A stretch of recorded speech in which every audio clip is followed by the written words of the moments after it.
여보, 나예요. 문 열어줘요. 대답이 없었습니다. 결혼식 날 밤 신랑은 신방문을 걸어 잠갔습니다. 그리고 그 안에서 짐승도 아니고 사람도 아닌 것 같은 소리가 새어나왔습니다. 손에 들고 있던 컵이 떨렸습니다. 영하 8도 한겨울 식장 안에서 혼자 땀을 흘리던 신랑. 결혼식 날 내내 흙빛이었던 그 얼굴. 그리고 작은 방 선반 위에서 발견한 주삿바늘과 가느다란 관들. 이 모든 것에는 아무도 예상하지 못했던 충격적인 이유가 있었습니다. 오늘 이 사연 끝까지 들어보시면 눈물 없이는 못 보실 거예요. 사연 시작하기 전에 작은 응원 한번 부탁드릴게요. 구독과 좋아요로 마음을 전해주시면 그 마음이 2배의 복이 되어 돌아갈 거예요. 결혼식 날 저는 드레스 안에 핫팩을 2개나 붙이고 있었습니다.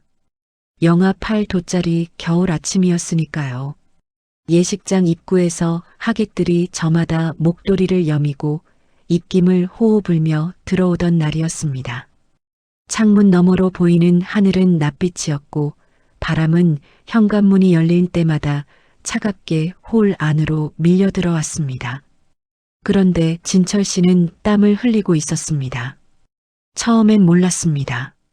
식이 시작되기 1시간 전 주례 선생님과 인사를 나누는 진철 씨 얼굴이 조금 창백하다 싶었지만 결혼식 날 긴장 안 하는 사람이 어디 있겠나 싶었습니다.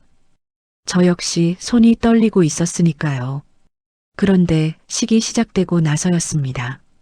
버진 로드를 걸어 들어가는데 진철 씨가 제 손을 잡는 순간 저는 뭔가 이상하다는 걸 느꼈습니다. 손이 축축했습니다. 차가운 날씨에 땀이 밴 손이라니. 저는 그냥 손을 꼭 쥐었습니다. 그분도 많이 떨리는 모양이구나. 그렇게만 생각했습니다. 그런데 주례사 내내 진철 씨의 이마에서 땀이 흘렀습니다. 화장도 하지 않은 이마에서 송골송골 맺히다가 이내 관자놀이를 타고 천천히 흘러내렸습니다. 영하의 날씨에 모두가 오들오들 떨고 있는 예식장 안에서 웨딩 촬영 기사분이 나중에 귀띔해 주셨습니다. 신랑이 뭔가 많이 아픈 것 같더라고 카메라 들이댈 때마다 안색이 흙빛이었다고. 저는 그 말을 듣고도 결혼식 날 흔히 있는 과호흡이나 저혈압이겠거니 했습니다. 그날의 저는 그렇게 아무것도 몰랐습니다. 사실 진철 씨와 저는 오래 알고 지낸 사이가 아니었습니다. 동네 성당 봉사 모임에서 처음 만났습니다. 그분이 공방에서 만든 소나무 원목 십자가를 봉사 물품으로 들고 나왔던 날이었습니다. 말수가 없고 웃음도 많지 않은 분이었습니다. 그냥 묵묵히 나무를 다듬고 묵묵히 자리를 치우고 묵묵히 집으로 돌아가는 사람이었습니다. 제가 먼저 말을 걸었습니다. 십자가를 직접 만드셨냐고. 진철 씨는 짧게 고개를 끄덕이고는 잘 쓰이면 좋겠다고 했습니다. 그게 다였습니다. 그런데 그 짧은 한마디가 이상하게 마음에 남았습니다. 잘 쓰이면 좋겠다고. 자랑이나 칭찬을 바라는 것도 아니고 그냥 쓰임새를 바라는 사람이구나 싶었습니다. 오랫동안 혼자 딸아이를 키우면서 말만 번지르르한 사람들한테 많이 지쳐있던 저였습니다. 그래서인지 그 짧은 말 한마디가 유독 달랐습니다. 만남이 이어졌습니다. 모임이 끝나면 같은 방향으로 걸어 나오고 가끔 국밥 한 그릇 같이 먹고 그렇게 1년이 지났습니다. 진철 씨는 아들 지훈이 얘기를 자주 했습니다. 몸이 약해서 걱정이라고, 그게 제일 마음에 걸린다고. 그 눈빛이 진심이었습니다. 그 눈빛 하나가 저를 설득했다고 해도 과언이 아니었습니다. 저도 아이를 키워봐서 알았습니다. 자식 걱정하는 눈빛은 꾸밀 수가 없다는 것을. 저는 한 번 버림받은 여자였습니다. 아니, 정확히는 먼저 떠나보낸 여자였습니다. 전 남편은 제가 43이 되던 해 겨울 갑작스러운 심근경색으로 세상을 떠났습니다. 준비할 시간도 없었습니다. 아침에 출근하던 사람이 저녁에 돌아오지 않았습니다. 그게 전부였습니다. 그 뒤로 2년을 넘게 저는 혼자 딸아이 하나만 바라보며 살았습니다. 밥을 먹어도 혼자, 잠을 자도 혼자, 무서운 밤에도 혼자였습니다. 딸이 잠든 뒤 부엌에 앉아 식은 밥을 먹으면서 이게 앞으로의 내 삶이구나 싶은 날도 많았습니다. 그러다 진철 씨를 만났습니다. 다시는 이런 감정을 품지 않겠다고 다짐했던 제가 어느 날 문득 이 사람 곁에 있으면 조용하고 든든하다는 걸 알아차렸습니다. 딸아이도 처음에는 경계했지만 진철 씨가 아무 말 없이 낡은 책상 서랍을 고쳐주던 날 슬쩍 고맙다는 말을 했습니다. 그걸로 충분했습니다. 결혼을 결심하는데 오랜 시간이 걸리지 않았습니다. 화려한 것도 대단한 것도 바라지 않았습니다. 그냥 저녁밥을 같이 먹고 아프면 옆에 있어줄 사람. 그것 하나였습니다. 진철 씨도 같은 마음이라고 했습니다. 짧게, 그러나 분명하게. 결혼식이 끝나고 피로 연장에서 돌아오는 차 안이었습니다. 조수석에 앉은 진철 씨는 내내 창문에 이마를 기댄 채로 눈을 감고 있었습니다. 얼굴에는 여전히 땀기가 남아 있었습니다. 저는 운전을 하면서 몇 번이나 말을 걸려다가 참았습니다. 피곤한 거겠지. 많이 긴장했을 테니까. 신혼집에 들어서며 진철 씨가 처음 한 말은 이것이었습니다. 공방 일이 밀렸소. 나 작은 방 좀 쓸게요. 결혼식 날 밤이었습니다. 저는 순간 아무 말도 못했습니다. 그분은 제 눈을 한번 보더니 잠깐이면 된다고 했습니다. 그 잠깐이 그 이후로 단 한 번도 끝나지 않았습니다. 작은 방 문이 안에서 잠겼습니다. 저는 안방에 혼자 누웠습니다. 천장을 보다가 오늘이 결혼식 날이었다는 사실이 문득 낯설게 느껴졌습니다. 이상했습니다. 그런데 뭐가 이상한지 꼭 집어 말할 수가 없었습니다. 그날 밤 자정이 가까워질 무렵 목이 말라 일어나 부엌으로 걸어가다가 저는 발을 멈췄습니다. 작은 방 문틈 사이로 소리가 새어나오고 있었습니다. 신음소리였습니다. 사람이 내는 소리라고 하기엔 너무 낮고 처절한 무언가를 꽉 깨물며 참아내는 듯한 소리였습니다. 저는 그 자리에 굳은 채로 서 있었습니다. 손에 들고 있던 컵이 떨렸습니다. 도대체 저 방 안에서 무슨 일이 벌어지고 있는 걸까요? 그날 밤 이후로 저는 잠을 제대로 자지 못했습니다. 눈을 감으면 그 소리가 다시 들려오는 것 같았습니다. 짐승이 우는 것도 아니고 사람이 우는 것도 아닌 뭔가를 온몸으로 틀어막으며 견뎌내는 그 소리. 저는 이불을 머리까지 뒤집어 쓰고도 귀를 막았습니다.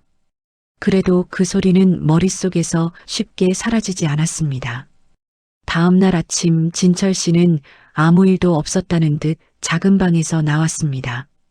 세수를 하고 밥상에 앉아 된장국을 한 숟갈 떠먹고 맛있다고 했습니다. 안색은 여전히 좋지 않았지만 말투는 평소와 다름없이 차분했습니다. 저는 조심스럽게 물었습니다. 어젯밤에 많이 힘드셨어요? 진철 씨는 숟가락을 내려놓지도 않고 대답했습니다. 아니요.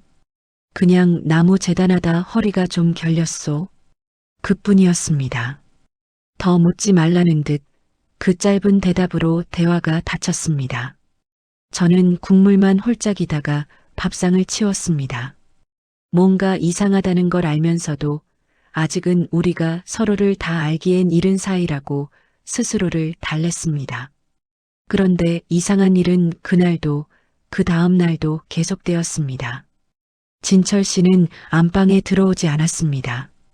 신혼 첫 주가 지나도록 그분은 공방 일이 바쁘다는 말을 반복하며 작은 방에서 잠을 청했습니다.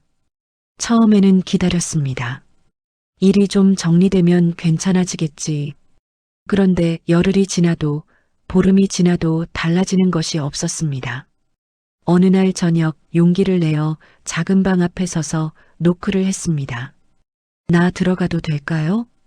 잠시 침묵이 흐른 뒤 안에서 무언가를 부스럭거리는 소리가 나더니 진철 씨가 문을 열었습니다.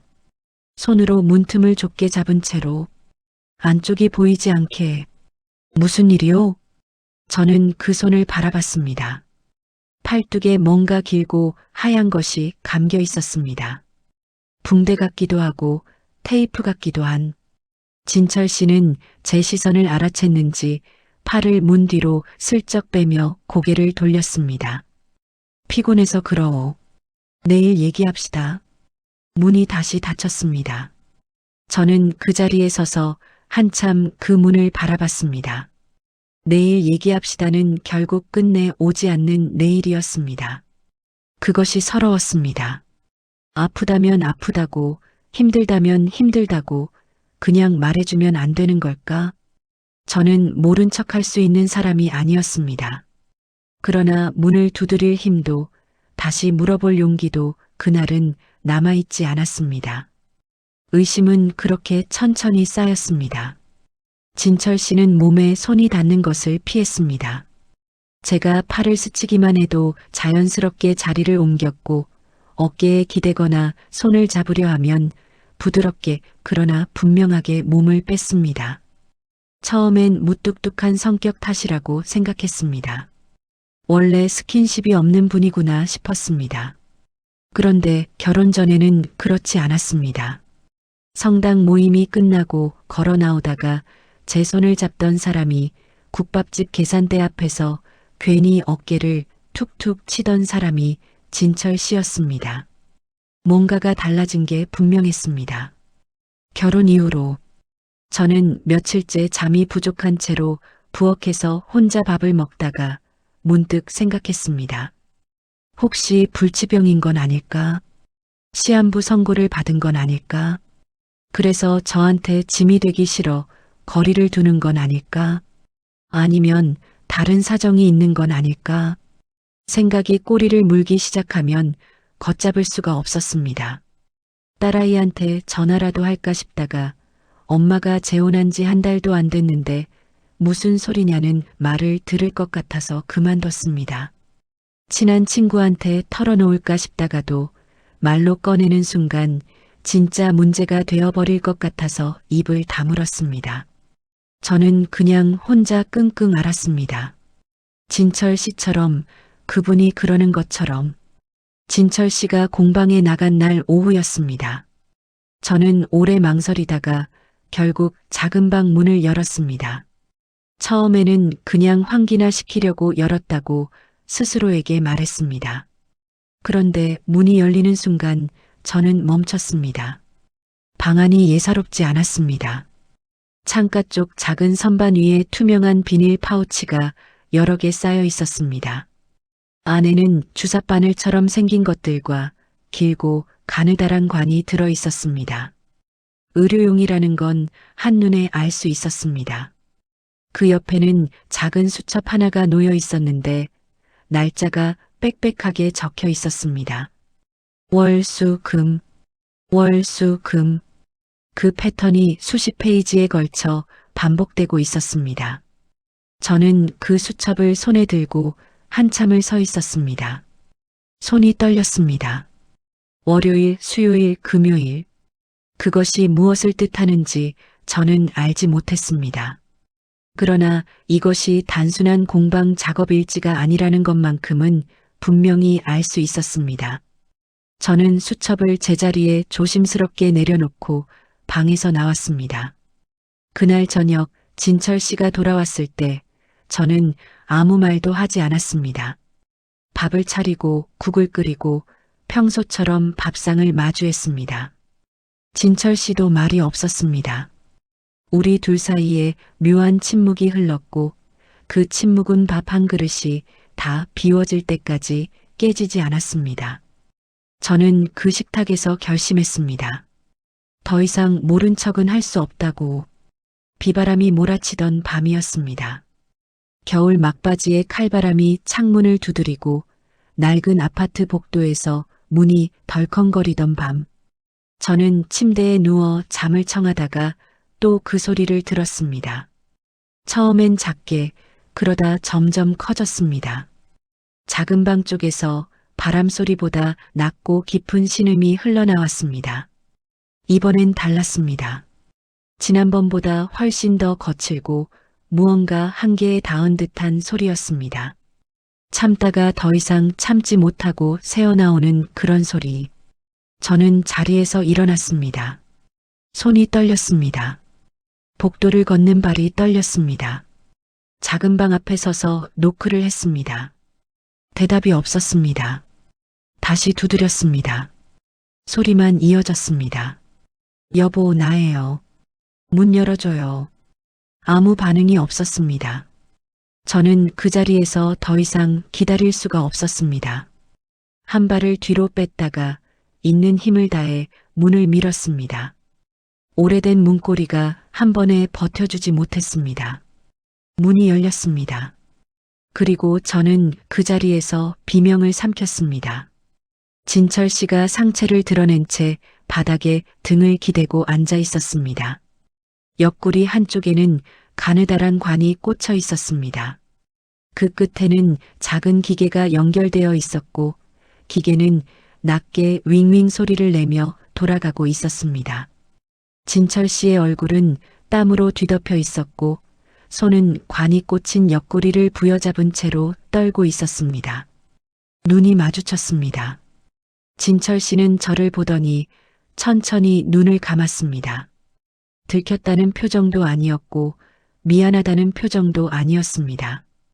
오래 버텨왔던 사람이 마침내 더 버티지 못하게 된 순간에 그 복잡하고 조용한 얼굴이었습니다. 저는 그 자리에 주저앉았습니다. 무릎에 힘이 풀렸습니다. 이게 도대체 뭐예요? 목소리가 나오지 않았습니다. 겨우 그 말 한마디를 냈을 뿐인데 그마저도 바람 소리에 묻혀버렸습니다. 진철 씨는 한동안 아무 말도 하지 않았습니다. 그냥 창문을 두드리는 빗소리를 들으며 가만히 앉아 있었습니다. 그것이 저한테는 어떤 말보다도 더 무겁게 느껴졌습니다. 진철 씨가 입을 연 것은 한참 뒤였습니다. 빗소리가 잦아들고 기계가 조용히 멈추고 나서야 그분은 관을 천천히 뽑고 거즈로 옆구리를 눌렀습니다. 그 손놀림이 너무 익숙했습니다. 수없이 반복해온 사람의 손놀림이었습니다. 놀랐소. 그게 첫마디였습니다. 사과도 아니고 해명도 아니고 그냥 제가 놀랐을 거라는 사실만 짧게 짚었습니다. 저는 그 말을 듣고 오히려 눈물이 날 것 같았습니다. 이 사람은 지금 뭘 먼저 걱정하는 건가 싶어서 신장이 하나밖에 없소. 그분이 말했습니다.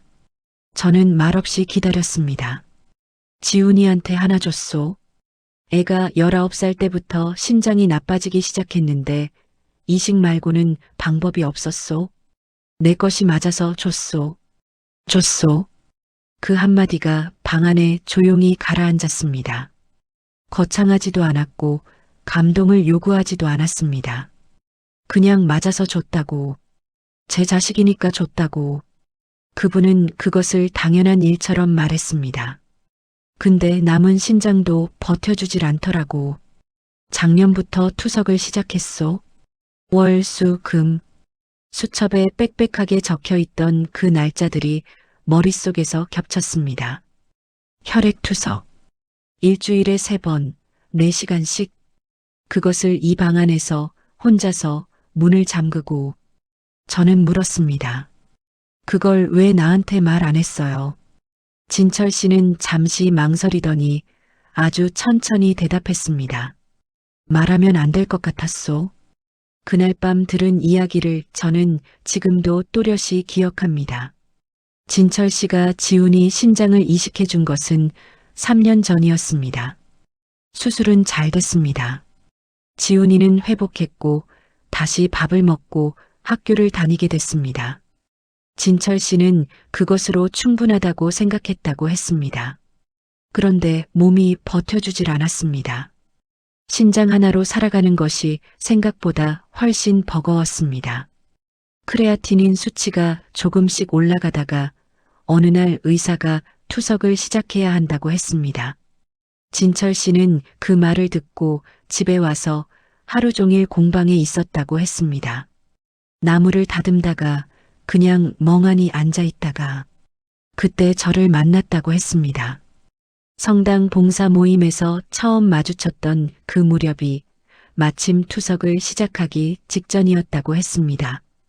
진철 씨는 저한테 마음이 생겼을 때 한참을 망설였다고 했습니다.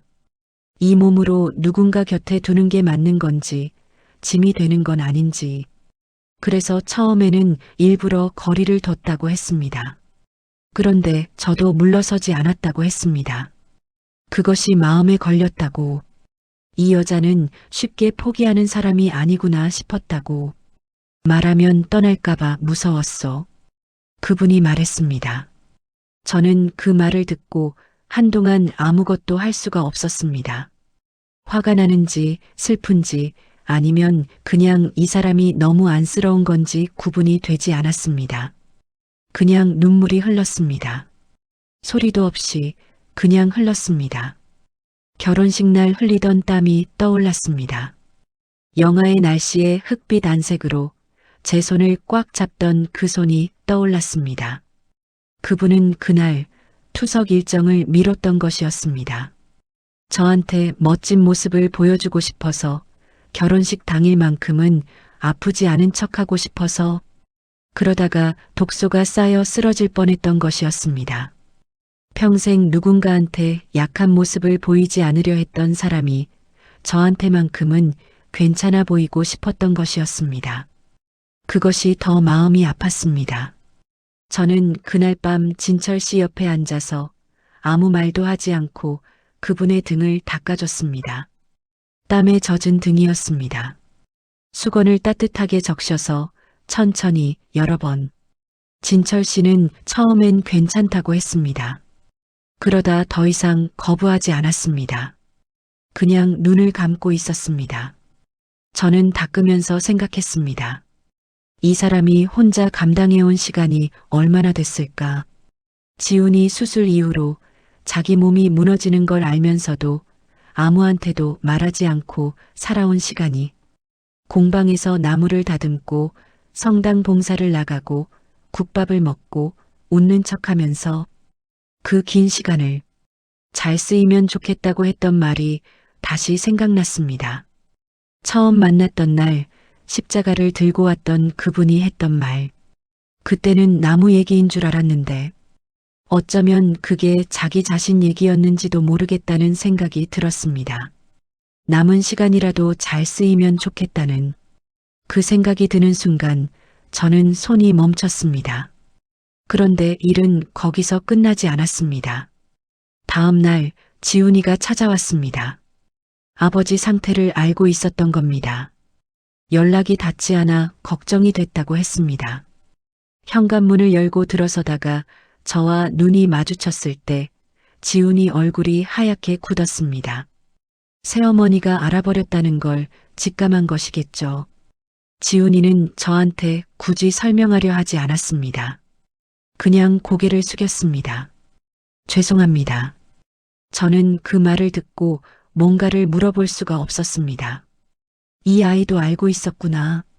아버지가 어떤 상태인지, 얼마나 힘든지, 그러면서도 왜 말하지 않는지도, 그러면서도 아버지한테 아무것도 받지 않으려고 신장 이식 얘기를 꺼내지도 못하게 했다는 것을 나중에서야 알았습니다. 지훈이는 아버지가 권하기 전까지 수술을 거부했다고 했습니다. 끝끝내 아버지가 설득했다고.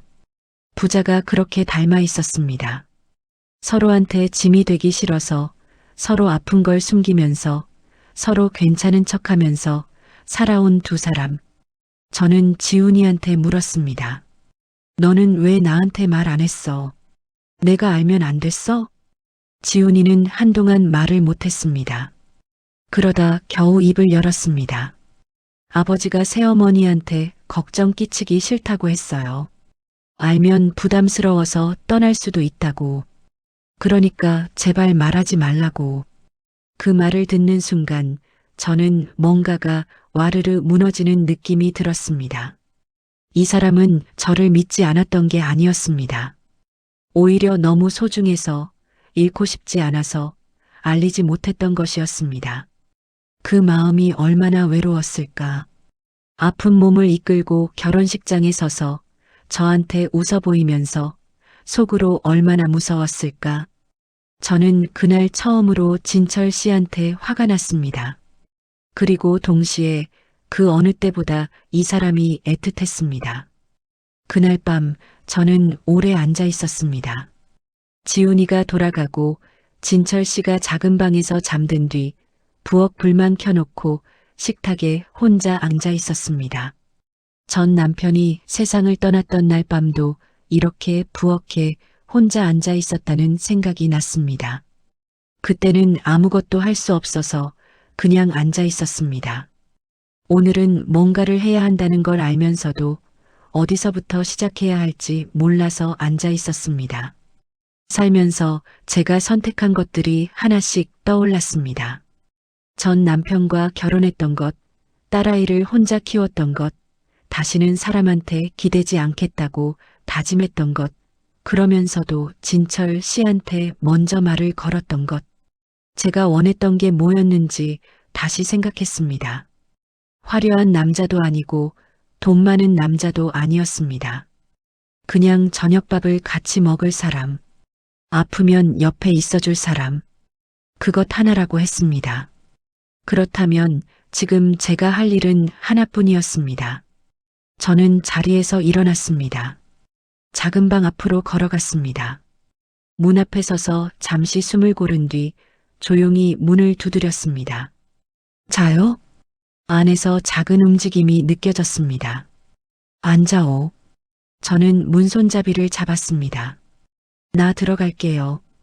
이제 문 잠그지 말아요. 대답이 없었습니다. 저는 천천히 문을 열었습니다. 진철 씨가 어둠 속에 누운 채로 저를 바라보고 있었습니다. 그분 옆에 가서 앉았습니다. 아무 말도 하지 않고 그냥 그 손을 잡았습니다. 찬 손이었습니다. 그런데도 꼭 쥐었습니다. 내일부터 나도 같이 가요. 투석. 진철 씨는 한동안 말이 없다가 낮고 조용하게 물었습니다.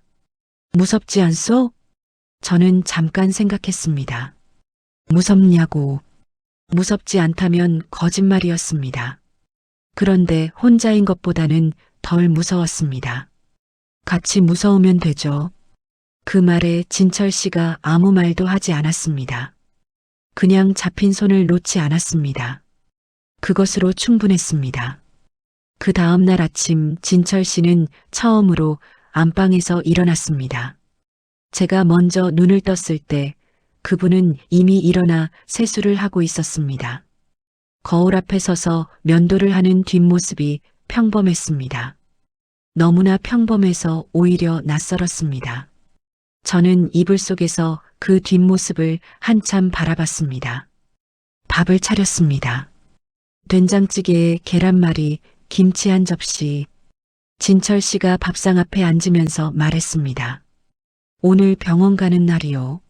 알아요. 같이 가지 않아도 돼요. 알아요. 저는 외투를 챙기며 말했습니다. 진철 씨가 숟가락을 들다 말고 저를 봤습니다. 제가 먼저 현관으로 걸어갔습니다. 신발을 신으면서 뒤를 돌아봤습니다. 빨리 드세요. 늦겠다. 진철 씨는 잠시 그 자리에 서 있다가 천천히 식탁으로 돌아가 밥을 먹었습니다. 그분 눈가가 잠깐 붉어졌다가 다시 가라앉는 걸 저는 못 본 척했습니다. 병원은 시내 외곽에 있는 신장내과 전문 병원이었습니다. 투석실 대기 의자에 나란히 앉았을 때 진철 씨는 한 번도 제 눈을 제대로 마주치지 않았습니다. 접수를 하고 이름이 불리고 안쪽으로 들어가는 그분 뒷모습을 바라보며 저는 복도 의자에 앉아 기다렸습니다. 4시간이었습니다. 저는 그 시간 동안 아무것도 하지 않았습니다. 핸드폰도 보지 않고 책도 읽지 않고 그냥 앉아 있었습니다. 이 사람이 이 시간을 혼자 견뎌온 게 얼마나 됐을까? 공방에서 나무 먼지를 뒤집어 쓰며 일하다가 월요일이 되면 이곳에 혼자 왔겠구나. 수요일에도 금요일에도. 그러고는 다시 공방으로 돌아가 아무것도 아닌 척 나무를 다듬었겠구나. 그 생각을 하고 있으니 복도가 이상하게 조용하게 느껴졌습니다. 진철 씨가 나왔을 때 그분은 복도 끝에서 저를 먼저 발견했습니다. 아직 거기 있었냐는 듯 잠깐 멈칫했습니다. 저는 자리에서 일어나며 말했습니다. 다 됐어요? 진철 씨가 고개를 끄덕였습니다. 나란히 병원 문을 나서는데 그분이 아주 천천히 조심스럽게 제 손을 잡았습니다. 결혼식 날 버진 로드에서 잡던 것처럼 꽉. 그런데 이번엔 식은땀이 배어있지 않았습니다. 저는 아무 말도 하지 않고 그냥 걸었습니다. 집으로 돌아오는 길에 진철 씨가 먼저 말을 꺼냈습니다. 미안하오. 저는 대답하지 않았습니다. 진철 씨가 계속했습니다. 당신한테 이런 몸을 들이밀고 싶지 않았소. 결혼하기 전에 말했어야 했는데 말하면 당신이 나를 안 볼 것 같아서. 그래서 결혼하고 나면 말하려고 했소. 그런데 막상 결혼하고 나니까 그게 더 무서웠소. 이제 와서 말하면 당신이 배신감을 느낄 것 같아서. 차 안에 그 말들이 조용히 쌓였습니다. 그러다 보니 계속 숨기게 됐소. 미안하오. 진심으로. 저는 앞을 보며 운전을 하다가 신호등이 빨간불로 바뀌는 순간 차를 세우고 진철 씨를 바라봤습니다. 내가 제일 서운한 게 뭔지 알아요? 진철 씨가 저를 봤습니다. 나를 믿지 않은 거예요. 내가 이 정도 일로 떠날 사람이라고 생각한 거잖아요. 진철 씨가 입술을 꾹 다물었습니다. 나는요, 전 남편 떠나보내고 혼자 딸 키우면서 무서운 게 뭔지 알아요. 곁에 있어줄 사람이 없는 게 무섭고, 혼자 감당해야 하는 게 무섭고, 아파도 말 못하는 게 무서운 거예요. 그 무서움을 당신 혼자 다 끌어안고 있었잖아요. 신호가 바뀌었습니다. 저는 다시 앞을 보며 차를 출발시켰습니다. 다음부터는 나한테 말해요. 다 말해요. 무섭든 아프든 힘들든. 그러라고 옆에 있는 거잖아요. 진철 씨는 한동안 말이 없었습니다. 그러다 창문 쪽으로 고개를 돌리며 아주 작게 말했습니다. 알겠소. 그 목소리가 조금 젖어 있었습니다. 저는 모른 척 했습니다. 그것이 이 사람한테 해줄 수 있는 가장 다정한 배려 같았습니다. 며칠 뒤 지훈이가 다시 찾아왔습니다. 현관 앞에서 머뭇거리는 지훈이한테 저는 먼저 말했습니다. 들어와. 밥 먹고 가. 지훈이가 신발을 벗고 들어오다가 부엌에서 국 끓이는 저를 보며 조심스럽게 물었습니다. 아버지한테 많이 화나셨어요? 저는 냄비 뚜껑을 열며 말했습니다. 화는 났지. 근데 그게 다 걱정이었다는 거 알아. 너도 알잖아. 내 아버지가 어떤 사람인지. 지훈이가 조용히 고개를 끄덕였습니다. 너한테도 할 말이 있어. 지훈이가 저를 봤습니다. 아버지 신장 받은 거 평생 짐으로 안고 살지 마. 아버지가 준 거야. 빼앗긴 게 아니고 그 마음 받고 잘 살면 되는 거야. 지훈이 눈이 빨개졌습니다. 저는 그쪽을 보지 않고 국을 저었습니다. 밥상 펴줘. 지훈이가 부스럭거리며 밥상을 꺼냈습니다. 진철 씨가 작은 방 문을 열고 나왔습니다. 부자가 거실에서 마주쳤습니다. 한동안 말없이 서로를 보다가 진철 씨가 먼저 시선을 돌리며 말했습니다. 손은 씻었냐? 지훈이가 피식 웃었습니다. 저는 부엌에서 그 모습을 보며 국자를 내려놓았습니다. 셋이 밥상에 둘러앉았습니다. 창밖에는 겨울이 다 가고 있었습니다. 얇은 햇살이 밥상 위로 길게 드리웠습니다. 아무도 특별한 말을 하지 않았습니다. 그냥 국물 훌쩍이는 소리, 숟가락 부딪히는 소리, 그것뿐이었습니다. 그런데 그것으로 충분했습니다. 봄이 왔습니다. 진철 씨는 여전히 일주일에 3번 병원에 갑니다. 저는 매번 따라갑니다. 처음엔 기다리기만 했는데 요즘은 병원 근처 작은 카페에서 커피를 사들고 복도 의자에 앉습니다. 진철 씨가 나올 때 따뜻한 컵을 건네면 그분은 말없이 받아서 한 모금 마십니다. 맛있다고 하지도 않고 고맙다고 하지도 않습니다. 그런데 컵을 2손으로 감싸주는 그 손을 보면 압니다. 괜찮다는 걸. 공방에도 가끔 따라갑니다. 진철 씨가 나무를 다듬는 동안 저는 한쪽 구석에 앉아 책을 읽거나 그냥 멍하니 나무 냄새를 맡습니다. 처음엔 거기 왜 왔냐고 했습니다. 저는 그냥 있고 싶어서 왔다고 했습니다. 진철 씨는 더 묻지 않았습니다. 그 다음부터는 아무 말 없이 자리를 하나 내줬습니다. 어느 날 공방 구석에서 작은 나무 액자를 발견했습니다. 안에 종이가 끼워져 있었는데 진철 씨 손글씨로 짧게 적혀 있었습니다. 잘 쓰이면 그것으로 충분하다. 저는 그 액자를 한참 바라봤습니다. 처음 만났던 날 했던 그 말. 그것이 나무 얘기가 아니라 자기 자신 얘기였다는 걸 이제는 알고 있었습니다. 남은 몸으로, 남은 시간으로 잘 쓰이면 그것으로 충분하다고 생각해온 사람이었습니다. 저는 진철 씨한테 물었습니다. 이거 언제 썼어요? 오래됐소. 나 만나기 전에요? 그렇소. 저는 액자를 내려놓으며 말했습니다. 이제 혼자 쓰이지 않아도 돼요. 진철 씨가 손에 들고 있던 대패를 내려놓았습니다. 저를 바라봤습니다. 한동안 그냥 서로를 봤습니다. 창밖에서 봄바람이 공방 문틈새로 밀려 들어왔습니다. 나무 냄새와 뒤섞여 따뜻했습니다. 그분은 지금도 가끔 혼자 감당하려 합니다. 아플 때 티를 내지 않으려 하고 힘들 때 먼저 말하는 법이 없습니다.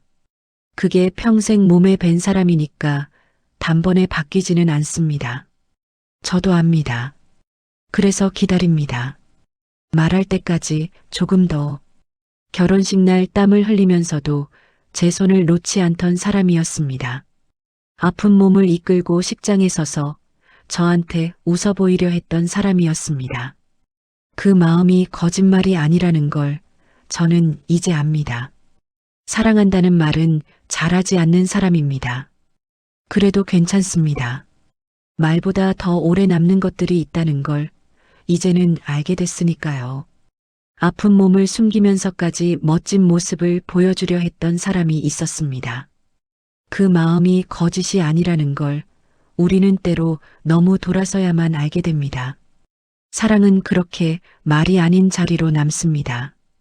오늘 곁에 있는 사람의 침묵이 혹시 그런 마음은 아닌지 한 번쯤 돌아봐 주시기 바랍니다.